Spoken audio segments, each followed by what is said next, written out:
আসসালামু আলাইকুম, আমি রুনা ব্লগস এন্ড কিচেন থেকে বলছি। আজকে আপনাদের জন্য আবার একটা মজার ভর্তা নিয়ে আসলাম শীতের যে সময়। এটা হলো শিম দিয়ে। আমি আজকে শিম, ধনেপাতা, পেঁয়াজ আর হলো শুকনো মরিচ দিয়ে ভর্তাটা করে দেখাবো। শিম শুধুই করা যায়, তারপরও আমি মানে ধনেপাতা দিয়ে করলে এটা আলাদা মজা হয়।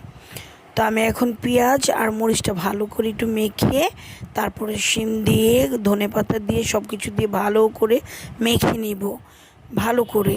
আর এই শিম ভর্তাটা এত মজা হয়, আপনারা বেটেও নিতে পারেন, হাতেও করে নিতে পারেন। তবে হাতের ভর্তাটা আমার বাচ্চাদের বেশি পছন্দ, তাই আমি বেশি সময় হাতের ভর্তাটা আপনাদের দেখাই। আর অনেকেই দেখি যে পেঁয়াজটাকে একটু তেলে ভেজে নেয়। হ্যাঁ, যাদের মজা লাগে তারা ভেজে খেন, কিন্তু আমার কেন জানি আমি সাথে সাথে খেয়ে ফেলবো, তাই আমি কাঁচা পেঁয়াজটাকে বেশি ব্যবহার করি আর প্রেফার করি। কাঁচা পেঁয়াজের ভর্তার মজাই আলাদা, আর ওই ভাজা পেঁয়াজের ভর্তার টেস্টটা আলাদা, ভিন্ন, পুরো ভিন্ন। তাই আমি বেশি সময় দেখবেন কাঁচা পেঁয়াজ দিয়ে ভর্তা তৈরি করি। আর এটা হলো একদম শীতের ছোট ছোট আপনার শিমগুলো, এই শিম দিয়ে আমি আর বিচিগুলো একদম ছোট কচি, এটা খেতে বেশি মজা। আরেকটা আছে এখন ইদানিং পাওয়া যাবে যেটা, সেটার বিচিগুলো বড় হয়ে গেছে, ওগুলো আবার বেটে খেলে বেশি মজা লাগে।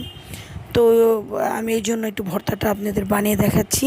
যাদের ভালো লাগবে তারা অবশ্যই এইভাবে বানিয়ে খাবেন, এবং রুনা ব্লগস অ্যান্ড কিচেনকে সাবস্ক্রাইব করবেন, লাইক করবেন, শেয়ার করবেন, ডাউনলোড করবেন, বেল আইকনে টিপ দিয়ে রাখবেন।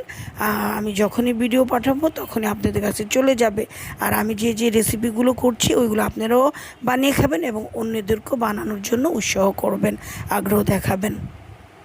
আর ভর্তা বানালে তো জানেনই যে একটু ভাত বেশি খাওয়া হয়।